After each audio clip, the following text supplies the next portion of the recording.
Praise the lord. దేవుని పరిశుద్ధమైన నామమునకు మహిమ కలుగునుగాక.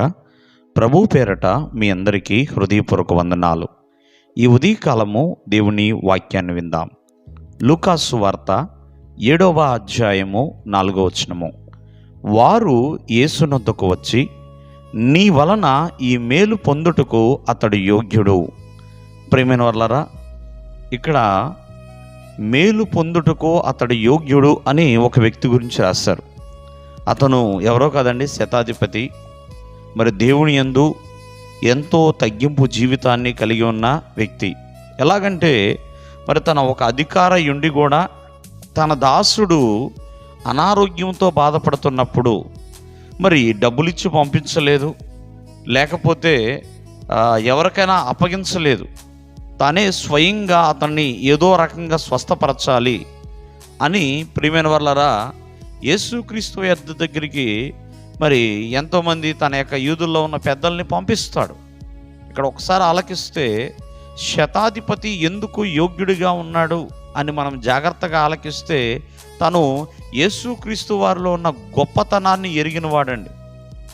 ఆయన బాగు చేస్తాడు ఖచ్చితముగా. చూడండి, శతాధిపతి ఇంటికి యేసుక్రీస్తు వారు వచ్చినప్పుడు ఏమంటాడంటే, అయ్యా మీరు శ్రమ పుచ్చుకుంటున్నారేమో, శ్రమ పుచ్చుకోవద్దు, మా కోసం శ్రమ పడద్దు, మీరు మా ఇంట్లోనికి రావటానికి ఏమాత్రము కూడా నేను పాత్రుణ్ణి కాను అంటూ తనను తాను సెలవిచ్చుకుని దేవుని యొక్క అధికారాన్ని తను నమ్ముతాడు. మాట మాత్రము సెలవిమ్ము, నా దాసుడు స్వస్థపరచుతాడు అన్నట్లుగా. ఈరోజున ఆలోచించండి, మరి ఎంతగా శతాధిపతి యోగ్యుడిగా ఉన్నాడు, అర్హుడుగా ఉన్నాడు. మేలు పొందుకోవడానికి అర్హత కావాలి, యోగ్యత కావాలి. లోకము ద్వారా వచ్చే మేలు వేరు, దేవుని ద్వారా వచ్చే మేలండి. లోకంలో ఎవరైనా నీకు మేలు చేయొచ్చేమో, ఎన్నో రకాల మేలులు చేయొచ్చేమో, కానీ ప్రభువు ద్వారా వచ్చే మేలు ప్రభువు మాత్రమే చేయగలుగుతాడు. కావున ఈ ఉదయకాలమందు దేవుని యొక్క వాక్యాన్ని వింటున్న ప్రియమైన వారలారా, ఒకసారి మిమ్మల్ని మీరు పరీక్షించుకోండి. మరి శతాధిపతి ఎటువంటి లక్షణాలు కలిగి ఉన్నాడు? ఆయన గొప్ప విశ్వాసాన్ని కలిగి ఉన్నాడు, ఎంతో తగ్గింపును కలిగి ఉన్నాడు. ప్రభువు వారి ఎదుట తనను తాను ఎంతగానో తగ్గించుకున్నాడు.